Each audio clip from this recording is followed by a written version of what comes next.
And together, maybe with Chairman Abante, we will be trying to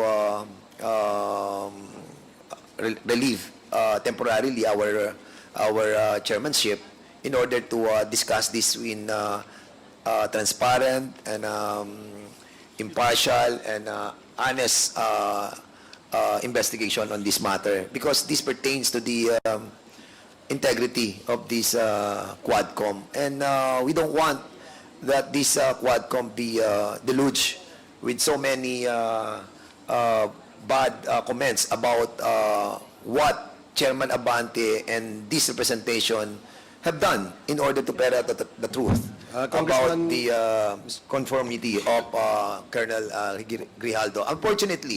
Unfortunately, he's not here right now, and he is sick, and that saddened us as well, because we wanted really the members to ask him about what really happened, if there was really indeed a coercion and harassment that was done by Chairman Abante and myself. Thank you, Mr. Chairman. And with that, if we will be discussing our issue with Colonel Grijaldo already, this representation on I will be yielding my position as a chairman of this committee. Mr. Chair. Thank you, Congressman.